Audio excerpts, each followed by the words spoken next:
queria trazer para vocês aqui, mais do que uma exposição, uma provocação, né?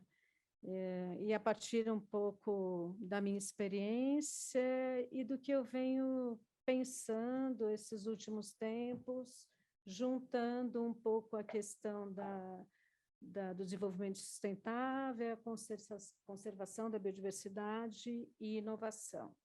Bom, falando um pouquinho, preciso falar um pouquinho da minha história para eu poder fazer esse link, né? Eu milito, né, sou ambientalista e milito nas ONGs, e aí a militância é uma palavra forte, mas eu gosto de usar, desde os idos de 82, que era a época que eu iniciei a faculdade. Desde essa época, né, eu venho participando de projetos, de ONGs, de militância, participação em conselhos, enfim, e em instâncias de governança, né, em municípios, estado, etc.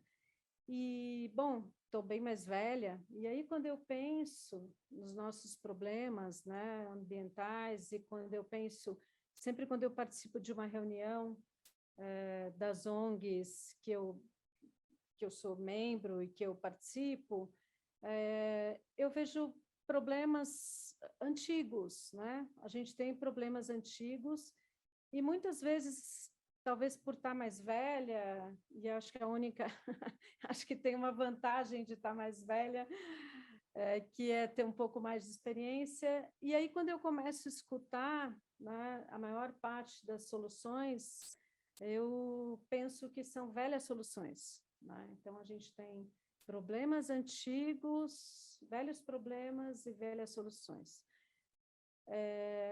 Eu preciso fazer um destaque para os projetos, para os empreendedores, para aquelas pessoas que fazem boas práticas, né?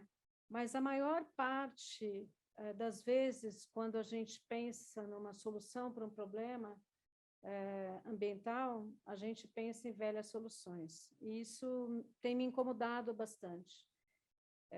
Não é a tônica aqui dessas pessoas que estão presentes no evento, né? Porque a proposta são ações transformadoras, né, no apoio aos governos locais e subnacionais, mas, em geral, quando a gente discute as questões ambientais, eu sinto que a gente tem velhas propostas.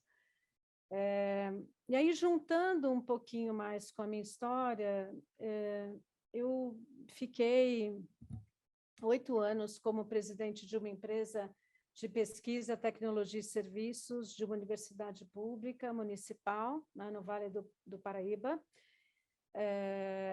E dentro desse trabalho, como diretora dessa empresa, eu tive a oportunidade de montar, estruturar, pensar, planejar, junto com uma equipe maravilhosa, um hub de inovação, né? E para conseguir montar esse hub de inovação, a gente fez benchmarking com uma porção de outros hubs e, inclusive, tivemos a oportunidade de ir até o Vale do Silício. E uma das coisas muito bacanas, né, que tem no Vale do Silício, com a galera que trabalha nas startups e tal, é exatamente essa frase que está aqui na minha, essa questão que está aqui na minha tela, né? Que o que traz a mudança, né? A inquietude que a gente tem e o desconforto. E aí, fazendo o link com tudo que a gente está discutindo aqui, eu tenho a impressão que é exatamente o que a gente tem, né? A gente está aqui porque a gente tem uma inquietude e um desconforto, né? E a gente quer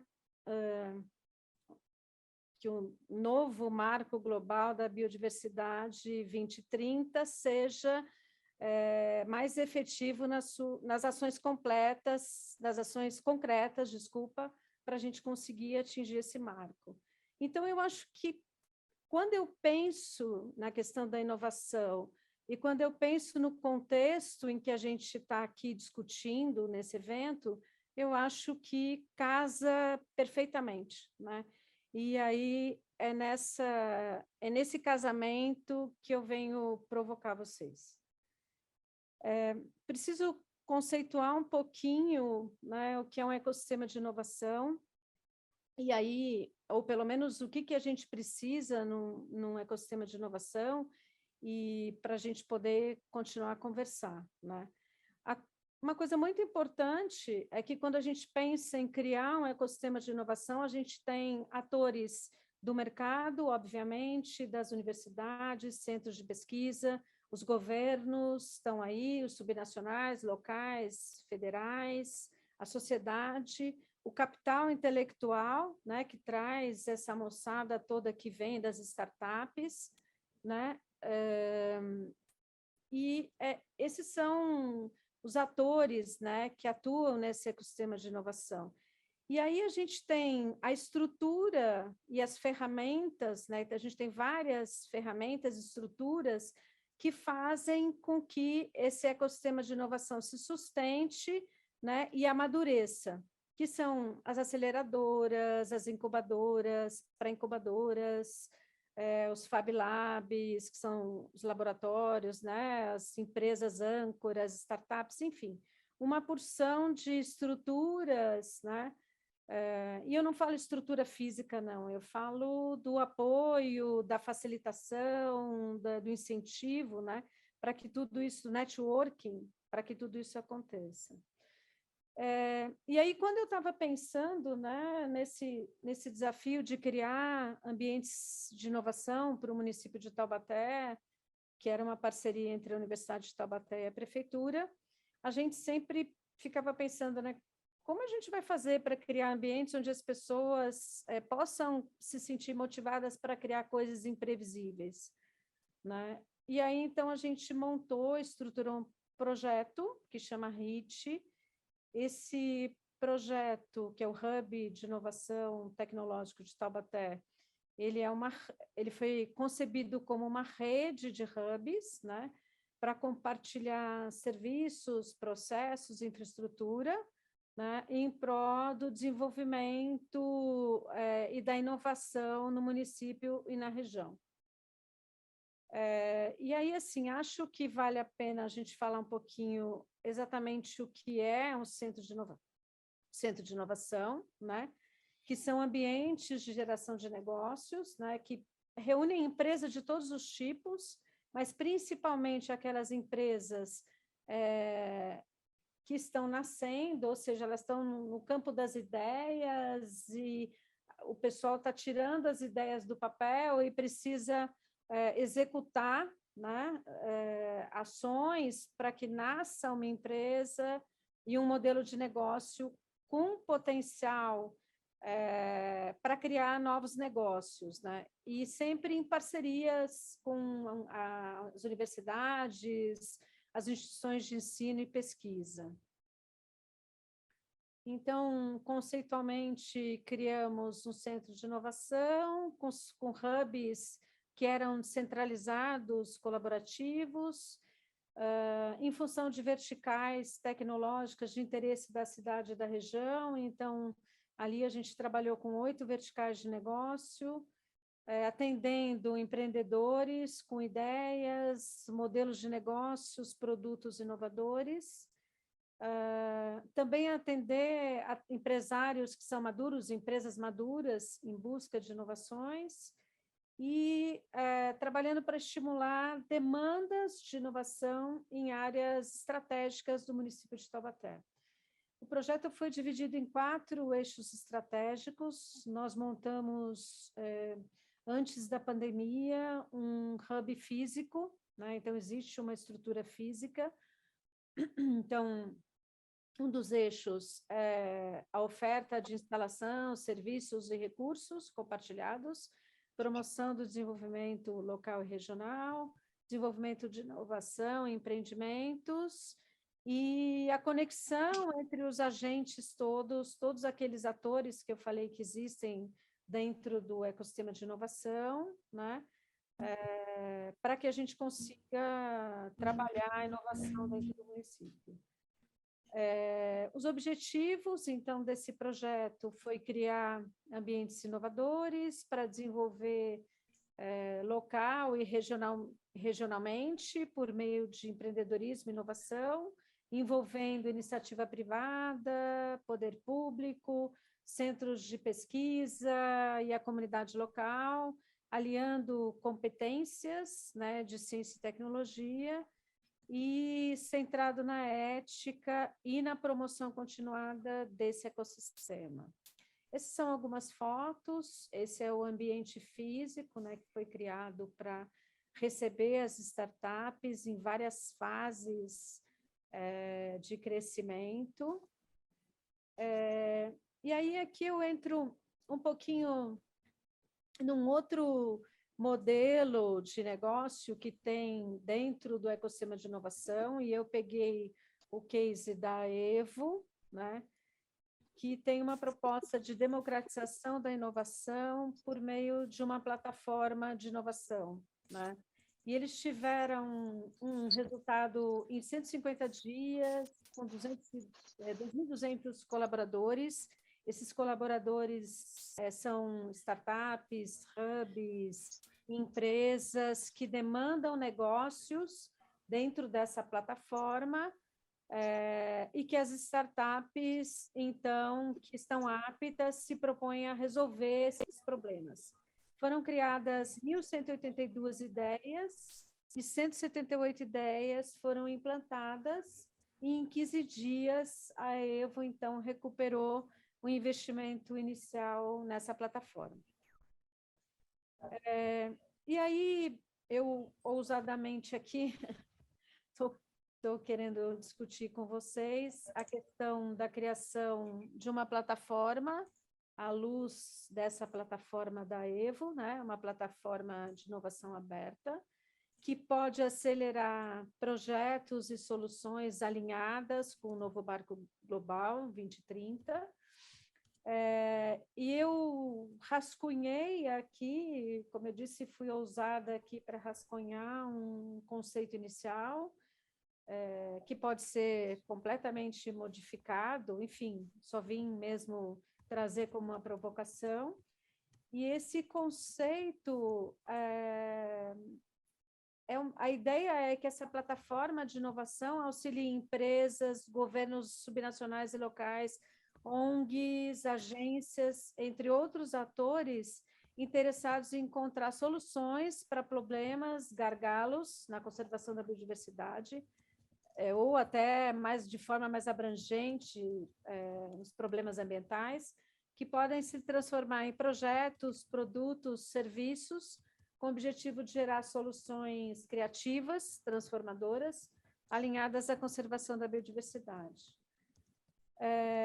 Pensei também, né, que precisamos valorizar e enfatizar as comunidades tradicionais, as mulheres, os jovens, as minorias, entre outros atores dos territórios, buscando a distribuição justa, né, dos custos de implementação dessas ações que a gente vai propor. E hoje de manhã eu ouvi o Oliver falar de uma fábrica de projetos, e eu acabei colocando aqui, entre aspas, uma fábrica de aceleração de projetos, né? E achei que cabia muito bem com essa provocação que eu estou trazendo aqui para vocês. A ideia é a gente ter um alinhamento para que a gente crie algumas soluções inovadoras, né, para a conservação da biodiversidade, trazendo esse link entre as startups, as universidades, os centros de pesquisa, né, com atores que trazem essa demanda, que podem ser, por exemplo, os governos locais ou subnacionais. O que tem de diferente e específico é que talvez não, mas nessa plataforma eu não pensei que tivesse registro de patentes, como existe na plataforma da Evo, né? Porque os produtos e serviços teriam que ser de todos, teriam que ser coletivos, públicos. A gente teria que entender um pouco melhor como formatar isso. Mas, para mim, essa é uma diferença bastante... que traz uma especificidade para essa proposta. Também pensei no que dentro da plataforma pudesse ter financiamento de projetos, produtos, serviços, né?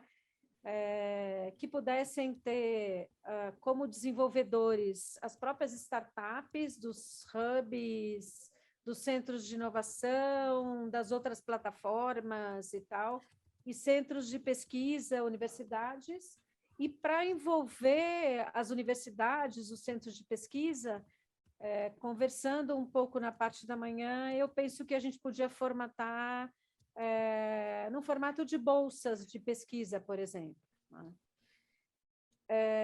Também pensei que esses hubs poderiam, que nós poderíamos fazer parceria com esses hubs, com centros de pesquisa, com universidades, com o ICLEI, Regions Fora, NAMA, que são as redes, CDB, agência, entre outros, né? Entendo que precisaríamos de um grupo gestor dessa plataforma ou linká-la com outra plataforma qualquer, ou seja, não há necessidade que ela seja uma plataforma independente, nós podemos até linkar com qualquer outra, né? Precisaríamos ter o lançamento dos desafios, né, para a conservação da biodiversidade, penso eu. Precisaríamos do gerenciamento dessa plataforma em função das demandas, da análise do que vem, do que são essas demandas, da aprovação e da implantação, né, da plataforma. Os sistemas de acompanhamento, o monitoramento de indicadores dos projetos que eventualmente pudessem ser financiados, dos produtos, dos serviços, o gerenciamento de projetos, implantação de soluções inovadoras, né? E penso que os resultados esperados poderiam estar totalmente de acordo com aquilo que a gente vem dizendo e esperando, né? Que é a conservação da biodiversidade, uma distribuição mais equitativa, né, dos recursos oriundos dos serviços ecossistêmicos, a questão da distribuição do custo dessas ações, envolvimento desenvolvimento de projetos, enfim, socioambientais, sociais, inovadores, com soluções diferentes daquelas que a gente vem utilizando e que, às vezes, a gente tem a sensação de que a gente sempre pensa nos mesmos problemas com as mesmas soluções, de modo geral. É isso que eu queria trazer para vocês, para trazer como inquietude, né? Colaborar com a minha inquietude aqui com vocês, pensando em trazer, fazendo um benchmarking, porque essa solução ela só está adaptada, ela não é minha, eu estou roubando, né, do ambiente de ecossistemas de inovação e trazendo para cá, porque eu acho que tem um casamento, se a gente conseguisse fazer esse casamento, eu entendo que seria muito bacana e que essa galera das startups poderia nos ajudar a trazer soluções inovadoras. Obrigada. Eu vou continuar com a minha provocação, né, que é a proposta de uma plataforma em que a gente possa colocar, em que a gente possa trabalhar os problemas, né, a gente possa demandar que os problemas tenham solução, e que possam pensar junto com a gente nessa solução outros atores. Que atores são esses, né, novos, que eu não vejo aqui, vamos dizer assim. As startups, as empresas que estão nos hubs de inovação, né, para ser mais específica, as próprias plataformas de inovação, de Open Innovation, de inovação aberta, enfim, e que a gente consiga trazer mais esses atores para essa nossa conversa, porque talvez a gente consiga enfim, ter uma legião de pessoas no mundo pensando com a gente em soluções, novas soluções, né? E é isso. Essa é o resumo aí da proposta. Mas, enfim, precisa lapidar, precisa melhorar, precisa, enfim, parar de pé e tal. É só como eu disse sempre, só uma provocação. Não, gente, vocês entenderem, é exatamente isso que a gente precisa. A gente não quer ninguém com uma ação já pronta, porque é impossível a gente ter isso. E a gente quer exatamente, são ideias, porque a gente vai ter um período agora que a gente fechou até hoje de manhã, né? A gente vai ter um período de umas 3 semanas para a gente conseguir trabalhar todo esse material. Passamos depois para os organizadores, né? A gente faz parte também disso, mas também passamos para os organizadores, e eles vão chamar os grupos. O secretariado da própria CDB vai chamar pelo menos um webinar para cada grupo, né? Então, a gente vai chamar vocês todos para participar desse webinar, para que vocês possam validar, corrigir, aumentar, e a gente vai ter um tempo até. Então, se vocês tiverem aqui, olha, sugiro chamar a fulana, a gente está pagando uma escala global, não é uma escala Brasil, então vocês podem sonhar alto, porque a gente vai ter que ir atrás disso. Lembrando, hoje de manhã foi um show aí de possibilidades de grandes financiadores, né? Alguns que não conseguiram comparecer por algum problema tecnológico, eles mandaram um e-mail dizendo que estão conosco. Então, por favor, é para sonhar alto.